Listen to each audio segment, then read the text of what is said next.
Joaquim Paiva é padre na paróquia de São Félix da Marinha e Cerezedo. Hoje é o nosso convidado para mais uma rúbrica Conversas com Deus. Boa tarde, Sr. Padre. Olá, boa tarde. Tudo bem? Sim, obrigado. Tudo bem. Para darmos início a esta conversa, gostava que me falasse um pouco sobre si e que me contasse a sua história de vida. Onde nasceu, onde cresceu. Está bem, nasci na freguesia Maceira de Câmara, Concelho de Valde-Câmara, em 11 de junho de 1954, de uma família agrícola. Fiz o meu percurso passando por vários seminários, Seminário da Foz, primeiro ano, Seminário de Vilar, ou melhor, Seminário de Gaia, segundo e terceiro, depois em Vilar e a parte final na Sé. Porquê decidiu ser padre? Uma boa pergunta. A nível de igreja, eu penso que tem muita importância, por um lado, a vida da família, por outro lado, os testemunhos que vão estando associados. Eu tive a sorte de viver com os meus pais em casa dos meus avós paternos, onde vivia também, na parte final da sua vida, um tio-avô que era padre e que esteve a maior parte do tempo ligado às missões, e depois, claro, a parte final esteve ali no Bunheiro, pertence a Aveiro, mas depois veio para casa e ficou lá em casa dos meus avós. E pronto. O espírito de família que havia, possivelmente o espírito de oração. Eu, desde pequenino, fui habituado a ajudar na celebração da Eucaristia, que era lá numa capelinha no lugar. E pronto, isso talvez incentivasse um bocadinho. Eu sei que no terceiro ano da instrução primária, numa das redações em que se perguntava o que é que gostaria de ser, constou lá isso, que gostaria de ser padre. E aí começou tudo. Se não fosse padre, gostava de ter sido outra coisa? Pensando agora no passado. Sei lá, ser médico ou ser aviador. É, coisas tão distintas. Era mais por ver aquela sensação dos aviões lá e pilotar aquilo, fazer aquelas manobras, mas eram. Nunca, quer dizer, como muito cedo fui pensando, ou fui decidindo aquilo que queria, as outras passaram um bocadinho à margem. Claro. É fácil ser-se padre hoje em dia? Eu não sei o que é que hoje será ser fácil de ser, não é? Não é fácil, porque a responsabilidade é grande, a vida das comunidades foi-se alterando muito. Não me refiro apenas a esta questão da pandemia, mas, sobretudo, as pessoas foram-se acomodando, as famílias foram-se destruturando, e isso tornou um bocadinho difícil, porque lidar, embora seja esse o grande desafio hoje, não é? Ir para as periferias, mas estou convencido que as pessoas estão de tal maneira acomodadas, grande parte, que não precisam de Deus para nada. E, portanto, precisam da igreja só para um hipermercado, onde vão comprar aquilo que é preciso. Não é? Embora, pronto, acho que também há muita gente boa, comprometida, e isso ajuda, enfim, a manter o ânimo e a esperança de uma certa renovação. Porquê que acha que há esse distanciamento das pessoas em relação à Igreja? Está agora a decorrer uma espécie de um inquérito sobre o sínodo que dos bispos, exatamente sobre a maneira como as pessoas hoje olham a Igreja, quer dentro da Igreja, quer fora. Para mim parece-me que uma certa comodidade que existe leva as pessoas a pensar que não precisam muito de Deus. Tem tudo. Portanto, ele não é muito preciso. A não ser para alguns momentos mais marcantes da vida das pessoas, não é? Suponho que passará muito por aí.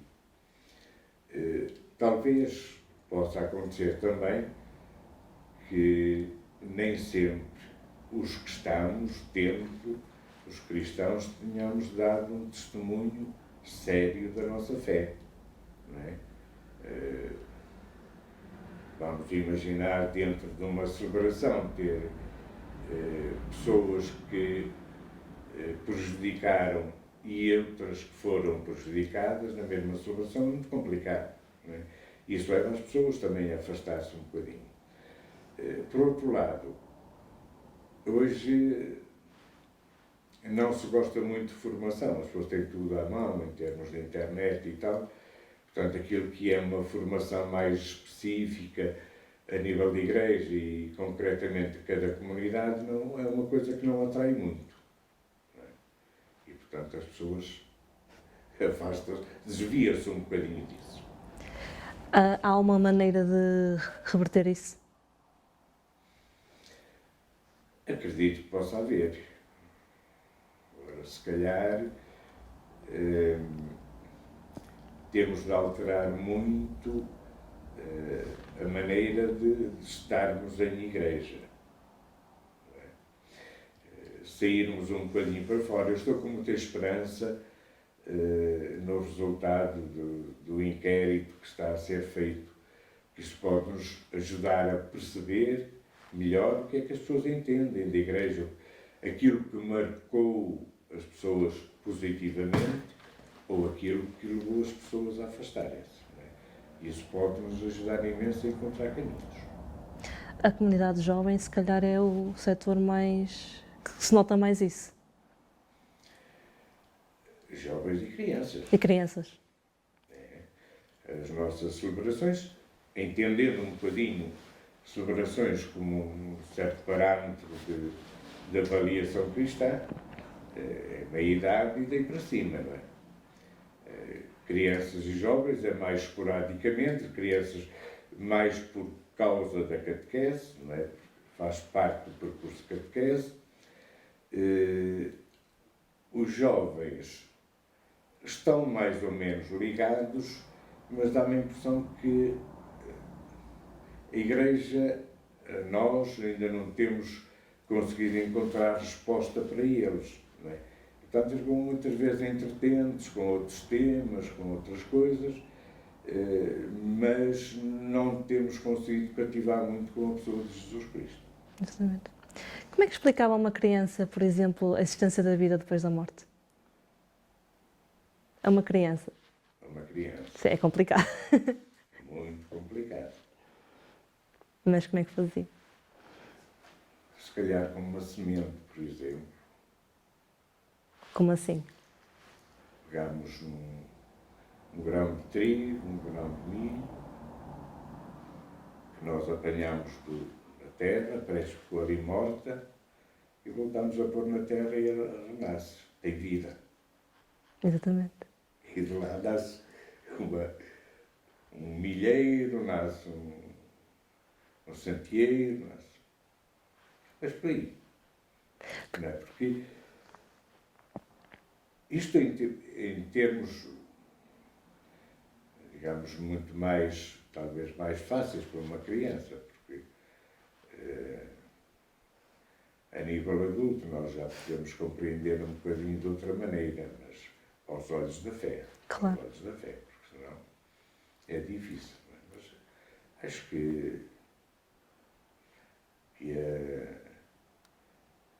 esta imagem que ajuda muito, não é?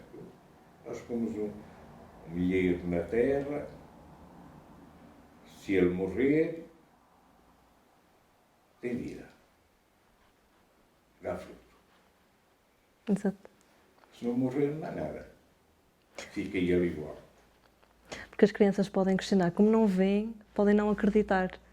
Como não é uma coisa palpável, percebe? Pois, só aos olhos da fé.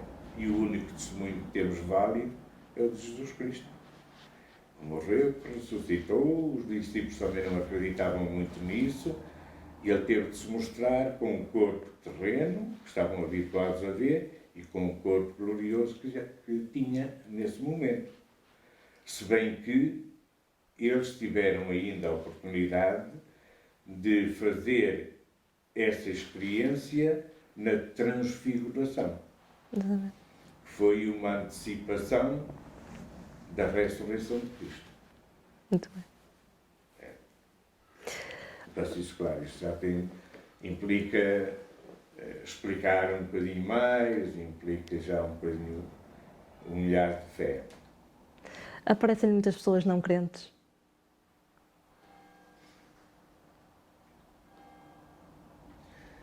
Olha, eu não lhe sei dizer muito bem, porque quando é necessário, todas as pessoas dizem que acreditam.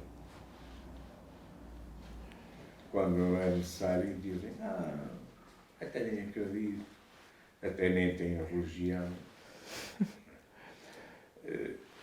Acho que aparecem muito mais pessoas acomodadas, descomprometidas. Exato. E, portanto, só quando sentem um bocadinho nó na garganta, aí aproximam-se. Até lá, está tudo bem, Deus não é preciso para nada, pensam. E, portanto, vive-se isso. É uma experiência que temos muitas vezes, sobretudo, em contacto com pessoas com doenças graves, em fase terminal. Pois é, Vemos um bocadinho esta mudança. verdade. Em momento nenhum da sua vida perdeu a fé? Não percebi. Em nenhum momento da sua vida perdeu a fé? Não houve nenhum momento? Não. Se tivesse perdido, já tinha saído. Ok. Claro, às vezes... Dúvidas? Não, em termos de fé, não. Às vezes pode haver algum desânimo quando nós queremos chegar a algum lado e não conseguimos. Se bem que, e é isso que muitas vezes nos vai motivando, a eficácia do anúncio que nós fazemos, das celebrações que possamos realizar, a eficácia disso não depende de nós. Muito bem. A palavra é eficaz por ela mesma, os sacramentos são eficazes por eles mesmos, e pronto, e nós temos de acreditarmos nisto, eu acredito, e isso é que motiva. Pronto, ainda que, claro, hoje gostaríamos de ter, sei lá, 500 pessoas, temos 100, pronto, 150, gostaríamos de ter todas as crianças na catequese, grande parte começa logo a partir da primeira comunhão, a abandonar, e depois da profissão de fé ainda mais, depois do crisma ainda mais. E isso, claro, preocupa e às vezes põe-nos assim um bocadinho em baixo. Mas porquê? Exatamente. Tanto empenho, tanto esforço, mas fica alguma coisa e temos de acreditar nisso. Eu já tenho tido a experiência, por exemplo, de noivos que vão dizendo que desde a primeira comunhão, nunca mais puseram os pés na igreja, desde a primeira comunhão, e que depois do casamento se tornaram pessoas comprometidas. É verdade. Muito bem. Graças a Deus vai atuando, não depende de nós. A nós compete fazer aquilo que nos é pedido, Claro. anunciar Muito bem. e encaminhar para aquele que é tudo. A partir daí, o resultado depende também do coração de cada um. Claro. Uma última pergunta, que agora tem-se falado muito. Acha que os padres se devem casar e construir família? Olha, sinceramente acho que isso não é solução nenhuma. Ok. Porquê? são opções de vida.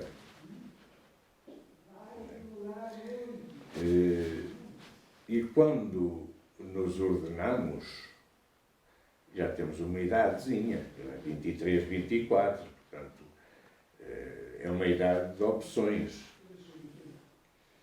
E como todas as opções, também esta opção tem riscos. Claro. Podemos sentir bem, podemos não sentir bem. Depois, independentemente das razões eventualmente teológicas que existam e tradicionais a nível da Igreja, nós, sacerdotes, os cristãos, nunca fomos preparados para o casamento. Fomos preparados para o celibato. E, portanto, muito dificilmente uma pessoa depois consegue, com toda a preparação e educação que teve, ir mudar assim radicalmente para constituir família. É muito complicado. Por outro lado, não sei muito como se poderia conciliar a vida do sacerdócio com a vida de casal. Não é? Não falo de questões de ciúmes, dessas coisas, mas falo em questão de disponibilidade. Muitas vezes não há horários, Claro. muitas vezes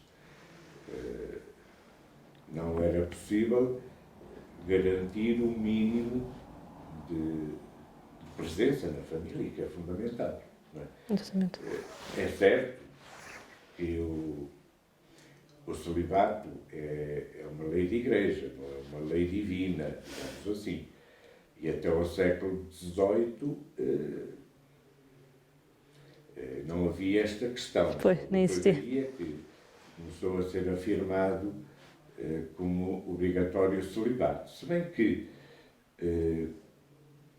já temos muitos padres que eram casados, não é? Exatamente. Eram casados e que depois foram admitidos ao sacerdócio. Mas acho que não é por aí que vai a questão. Muito bem. Penso que muitas vezes as pessoas vejam talvez o sacerdote de uma maneira diferente. Não é? Muitas vezes um sacerdote brinca, se um sacerdote fala com esta ou com aquela ou com aquele, para as pessoas é uma confusão. Pois é. Por ser sacerdote. Muito bem. Não é? Estar um bocadinho do centro das atenções. Mas não creio que seja esse o problema. Ok. Não é? Mesmo quando as pessoas dizem que se fosse possível casar que haveria mais sacerdotes, penso que não é aí que está a razão. Não é? A primeira razão, temos hoje muito menos crianças do que havia há uns anos atrás. Famílias de 6, 8, 10, 12, agora 1, 2, nenhum. Depois, porque os pais, talvez por algum afastamento da igreja, porque depois está tudo interligado, nunca motivam os filhos para serem sacerdotes. Não é? Motivam para outros caminhos que, em termos económicos, poderão dar mais vantagens. Exatamente. Não é? Mas não como dedicação, como entrega. É difícil agora. Isto, curiosamente, foi anteontem, não é, que celebramos a festa da apresentação de Jesus no templo, e era uma norma que havia desde Moisés. O primeiro filho varão era consagrado ao Senhor. Hoje ninguém consagra nada ao Senhor. Ninguém. Como quem diz, sim, sim. Mas é um menor número. De pais dizer, olha, Senhor, deste-me este filho, é teu, faz dele aquilo que entenderes e ajude-me a perceber o que é que queres para ele. Já não acontece. Até porque muitas crianças hoje não seguem o caminho que gostariam de seguir por imposição dos pais. Às vezes acontece. Muitas vezes. Sr. Padre, vamos fazer um jogo? Um jogo, assim um pequenininho jogo. Eu vou-lhe fazer 3 perguntas. Cada pergunta tem 2 opções. São dilemas. Está preparado? Não sei, Eu vou-lhe fazer a primeira. Preferia ler a mente das pessoas ou ser interno? Como é? Preferia ler a mente das pessoas ou ser interno? Eu sei que nunca morro. Pois, morro. Por isso nunca vai ser esta a resposta. Fisicamente morro, mas como pessoa não. Exatamente. Então eu preferia ler a mente das pessoas. Se for essa a dúvida, À próxima, então. Preferia realizar 3 desejos ou a ter apenas um superpoder? realizar 3 desejos ou ser um superpoder. Ou ter um Não, para mim superpoder? é só um desejo, basta. Qual era? Pode-me contar. Ser fiel ao caminho que escolhi. Muito bem. A última. Preferia jantar com Maria Madalena ou com Judas?